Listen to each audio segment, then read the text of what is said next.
প্ৰিয় ছাত্ৰ-ছাত্ৰীসকল জেজেবি মেথ চেনেলটোলৈ তোমালোক সকলোকে স্বাগতম জনাইছোঁ। আমি ক্লাছ 10ৰ এডভান্স মেথছৰ কমপ্লেক্স নাম্বাৰৰ ওপৰত আলোচনা কৰি আছিলোঁ আৰু আজি আমি অনুশীলনী 2.2ৰ 11 আৰু 12 নম্বৰ কেইটাৰ ওপৰত আলোচনা কৰিম। 11 নম্বৰটো আছে আমাৰ যদি Z1 আৰু Z2 যিকোনো দুটা জটিল সংখ্যা তেন্তে আমি লিখিব পাৰোঁনে যে real of Z1 Z2 equal to real of Z1 into real of Z2 minus ইম of Z1 into im of Z2।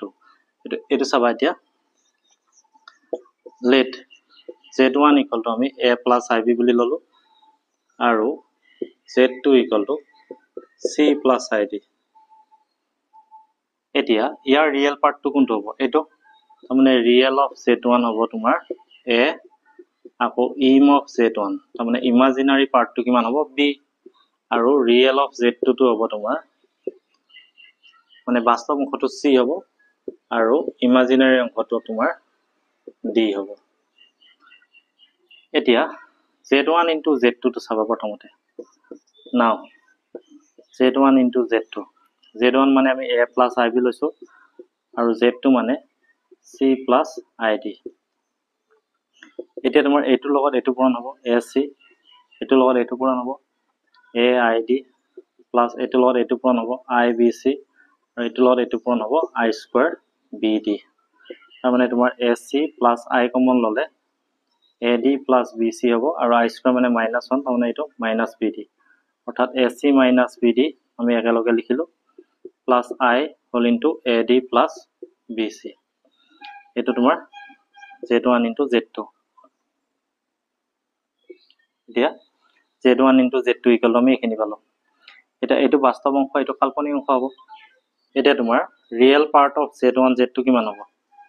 এইটো হ'ব ac minus bd। এটো কি হৈছে চাবা ৰিয়েল পাৰ্ট অফ z1 হৈছে ৰিয়েল পাৰ্ট অফ z1 আকৌ c টো কি হৈছে real part of z2 minus b টো কি হৈছে তোমাৰ ইমাজিনাৰী পাৰ্ট অফ z1 হৈছে ইম অফ z1 আকৌ d টো তোমাৰ কি হৈছে ইম অফ z2 মানে ইমাজিনাৰী পাৰ্ট অফ z2 অৰ্থাৎ এইটো আমাৰ হৈ গ'ল। এতিয়া b টো চাবা এটা ইম অফ z1 z2 তাৰমানে ইমাজিনাৰী পাৰ্ট অফ z1 z2 তোমাৰ কিমান হ'ব? এইটো ইমাজিনাৰী পাৰ্ট এইটো ৰিয়েল পাৰ্ট এইটো ইমাজিনাৰী পাৰ্ট মানে এইটো বাস্তৱ অংশ এইটো কাল্পনিক অংশ ইয়াৰ কাল্পনিক অংশটো হ'ব তোমাৰ ad plus bc। এটা a টো কি হৈছে চাবা a টো হৈছে তোমাৰ ৰিয়েল পাৰ্ট অফ z1 আকৌ d টো কি হৈছে তোমাৰ ইম অফ z2 আকৌ b টো কি হৈছে তোমাৰ ইম অফ z1 হৈছে আৰু c টো কি হৈছে ৰিয়েল পাৰ্ট অফ z2। এইটো হৈ গ'ল আমাৰ real part of z1 into im of z2 plus imaginary part of z1 into real part of z2।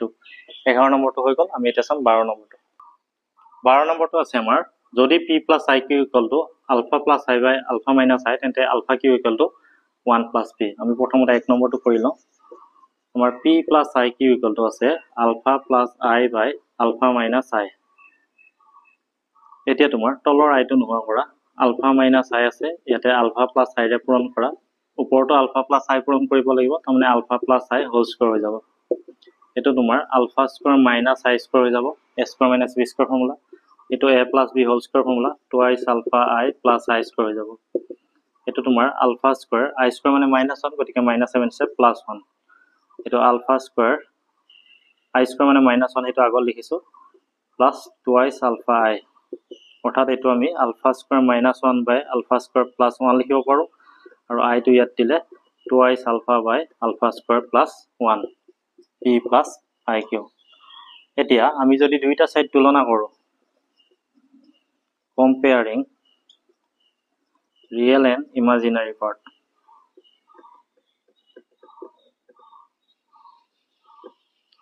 p equal to হ'ব আমাৰ p টো হ'ব এইটো alpha square -1 by alpha square +1 আৰু q হ'ব তোমাৰ twice alpha by alpha square +1। এতিয়া p ভ্যালুটো আছে আমাৰ alpha square -1 by alpha square +1। এটো আমি এলসিয়াম ললে alpha square +1 হ'ব এটো লগত এটো পূৰণ হৈ যাব alpha square +1 প্লাস আৰু এটো হৈ যাব alpha square -1 তাৰমানে এটো কাটা যাব তোমাৰ 2 alpha square by alpha square +1 হ'ব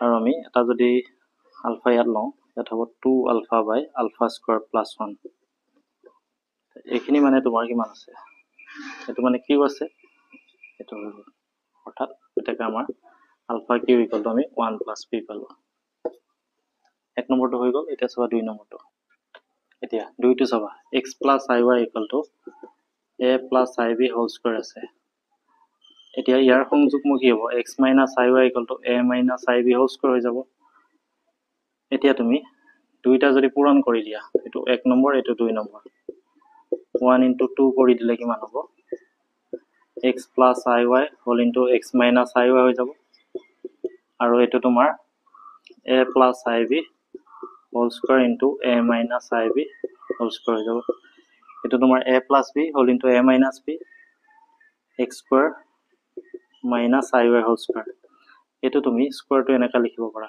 a plus ib whole into a minus ib লিখি কেনে গোটেইখিনিৰ ওপৰত স্কোয়াৰ দিব পাৰা এইটো তোমাৰ x স্কয়াৰ i স্কয়াৰ মানে -1 গতিকে -7 আছে প্লাস হৈ যাব আৰু এইটো তোমাৰ a plus b whole into a minus b a square minus b square আৰু গোটেইখিনিৰ ওপৰত স্কয়াৰ হৈ যাব অৰ্থাৎ এইটো a স্কয়াৰ i স্কয়াৰ মানে -1 গতিকে -7 আছে প্লাস হৈ যাব a square plus b square whole square হৈ যাব x square plus y square equal to এইখিনি পাই গ'লো এইটো একেবাৰে আমাৰ শৰ্টকে কৰিছো এতিয়া আমাৰ অনুশীলনী 2.2 গোটেই অংককেইটা আমাৰ হৈ গ'ল